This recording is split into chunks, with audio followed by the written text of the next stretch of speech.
আসসালামু আলাইকুম। আন্তর্জাতিক বার্তা চ্যানেলে আপনাকে স্বাগত। শুরুতেই জানিয়ে দেব শিরোনাম। গাজায় যুদ্ধবিরতি লঙ্ঘন করে ইসরায়েলের হামলা, নিহত 2। পাকিস্তানে পুলিশের গাড়িতে অতর্কিত হামলায় নিহত 5।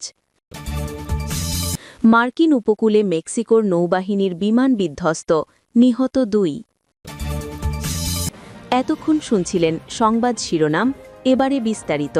ফিলিস্তিনের অবরুদ্ধ গাজা উপত্যকায় যুদ্ধবিরতি চুক্তি লঙ্ঘন অব্যাহত রেখেছে ইসরায়েলি বাহিনী। একই সাথে যুদ্ধবিধ্বস্ত অঞ্চলটিতে জরুরি মানবিক সহায়তা প্রবেশে বাধা দিচ্ছে তারা। এরই মধ্যে ইসরায়েলি বাহিনীর হামলায় গাজায় 2 ফিলিস্তিনি নিহত হয়েছে। সোমবার 22 ডিসেম্বর ফিলিস্তিনি বার্তা সংস্থা ওয়াফা জানিয়েছে, গাজার পূর্বাঞ্চলে সুজাইয়া এলাকায় ইসরায়েলি সৈন্যদের গুলিবর্ষণে 2 জন নিহত হয়েছে। এতে গত 24 ঘণ্টায় গাজায় নিহত ফিলিস্তিনির সংখ্যা কমপক্ষে 12 জনে দাঁড়িয়েছে। এর মধ্যে 8 জনের লাশ ধ্বংসস্তূপ থেকে উদ্ধার করা হয়েছে। গাজা সিটিতে ইসরায়েলি বাহিনীর এই হামলা যুক্তরাষ্ট্রের মধ্যস্থতায় স্বাক্ষরিত যুদ্ধবিরতি চুক্তির সর্বশেষ লঙ্ঘনের ঘটনা। গত 10 অক্টোবর থেকে গাজায় যুদ্ধবিরতি কার্যকর হয়েছে।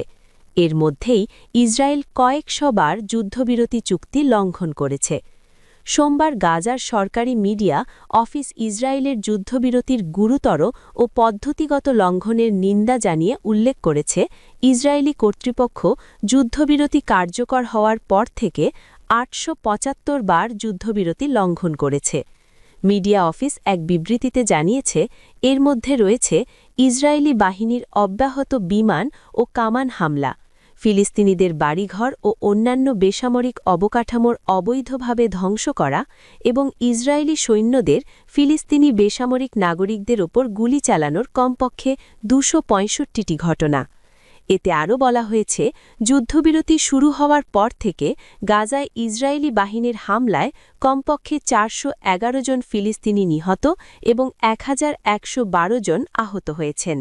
পাকিস্তানের খাইবার পাখতুনখোয়ার কারাকেরের গুড়গুড়ি এলাকায় মঙ্গলবার 23 ডিসেম্বর পুলিশের একটি গাড়িতে হঠাৎ হামলার ঘটনা ঘটেছে।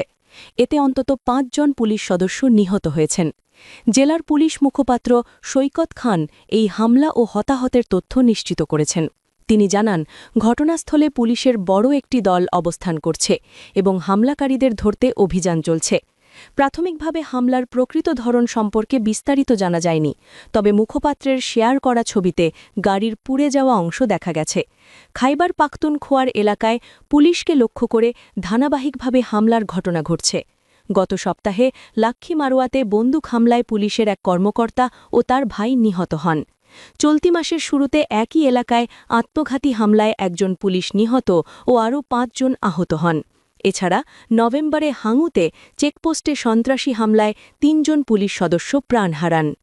মেক্সিকো নৌবাহিনীর একটি বিমান মিশন পরিচালনার সময় যুক্তরাষ্ট্রের টেক্সাস অঙ্গরাজ্যের উপকূলবর্তী পানির সীমায় বিধ্বস্ত হয়ে কমপক্ষে 2 জন নিহত হয়েছে। দেশটির নৌবাহিনী গতকাল সোমবার এ তথ্য জানিয়েছে। মেক্সিকান নৌবাহিনীর সচিবালয় এক বিবৃতিতে জানিয়েছে, মানবিক সহায়তা মিশনে নিয়োজিত ওই বিমানটিতে 8 জন আরোহী ছিলেন। এই ঘটনায় 4 জনকে জীবিত উদ্ধার করা হয়েছে এবং 2 জন নিহত হয়েছেন। বিধ্বস্ত বিমানের ভেতরে থাকা আরও 2 জনকে উদ্ধারের জন্য মার্কিন কোস্টগার্ডের সাথে সমন্বয় করে প্রচেষ্টা চলছে। টেক্সাসের গ্যালভেস্টনের কাছে পৌঁছানোর সময় বিমানটি দুর্ঘটনার শিকার হয়। বার্তা সংস্থা এএফপি জানিয়েছে, বিশেষায়িত চিকিৎসা পরিবহন মিশনটি গুরুতর দগ্ধ শিশুদের সেবায় নিয়োজিত একটি মেক্সিকান ফাউন্ডেশনের সাথে সমন্বয় করে পরিচালিত হয়। ফ্লাইট ট্র্যাকিং ওয়েবসাইট ফ্লাইট রাডারের তথ্য অনুযায়ী বিমানটি মেক্সিকোর ইউকাটান অঙ্গরাজ্যের মেরিদা থেকে উড্ডয়ন করেছিল।